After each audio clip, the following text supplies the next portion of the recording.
Hello everyone, welcome back to my channel. আমি সন্ধ্যা চলে এসেছি আজকে তোমাদের জন্য নতুন একটি রেসিপি নিয়ে।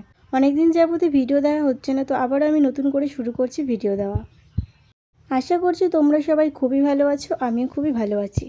আজকে আমি বানাতে চলেছি পটল সর্ষে রেসিপি। খুব অল্প সময়ের মধ্যে আপনারা চাইলে বাড়িতে এই রেসিপিটি বানিয়ে ফেলতে পারেন। যারা খুব অল্প সময়ের মধ্যে সুস্বাস্থ্য খাবার পছন্দ করে তাদের জন্য রেসিপিটি একদমই পারফেক্ট। অল্প মশলায় অল্প সময়ের মধ্যে খুব চটজলদি এই রেসিপিটি তৈরি করা যায়। চলুন তাহলে বেশি দেরি না করে আজকে রেসিপিটি শুরু করি। প্রথমে এখানে আমি 13 থেকে 14টা পটল নিয়ে নিয়েছি, সেগুলোকে মাঝ বরাবর কেটে নিয়েছি। এরপর এগুলোকে লবণ হলুদ মাখিয়ে ভালো করে তেলে ভেজে নিচ্ছি। এরপর এখানে আমি মশলা নিয়ে নিয়েছি সর্ষে এবং কাঁচা লঙ্কা, যেটাকে আমি বেটে নিয়েছি।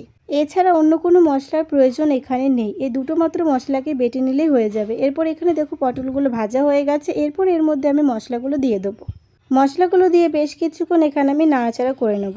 বন্ধুরা, আপনি যদি আমার চ্যানেলে আজকে নতুন হয়ে থাকেন তাহলে আমার চ্যানেলটিকে সাবস্ক্রাইব করে পাশে থাকা বেল আইকনটি অবশ্যই প্রেস করে দেবেন, যাতে নতুন নতুন ভিডিও আর কিচেন টিপস সবার আগে আপনার কাছে পৌঁছে যায়।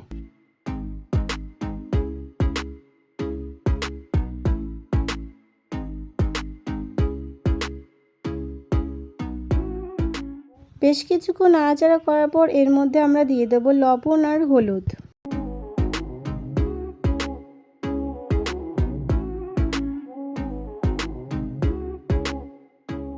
লবণ আর হলুদ দিয়ে বেশ কিছুক্ষণ কষিয়ে নেওয়ার পর এখানে আমি দিয়ে দেবো চিনি। আপনারা চাইলে কিন্তু এখানে চিনিটা স্কিপও করে যেতে পারেন, তবে যারা তরকারিতে চিনি খেতে পছন্দ করেন তারা অল্প এখানে চিনি দিতেই পারেন। চিনি দিয়ে বেশ কিছুক্ষণ কষিয়ে নেওয়ার পর এখানে আমি দিয়ে দেবো জল। আমি কিন্তু এখানে গরম জল ব্যবহার করছি, আপনারা চাইলে এখানে ঠান্ডা জল দিতে পারেন, তবে গরম জল দেওয়াটা ভালো। গরম জল দিয়ে তরকারির স্বাদটা অনেক বেশি ভালো লাগে।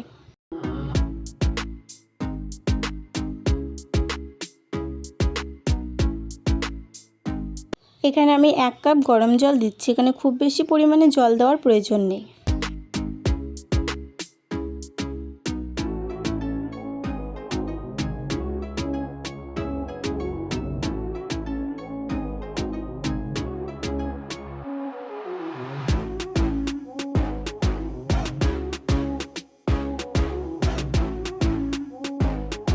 গরম জল দেওয়ার পর 1 থেকে 2 মিনিট নাড়াচাড়া করে নিয়ে ঢাকনা দিয়ে দেবো।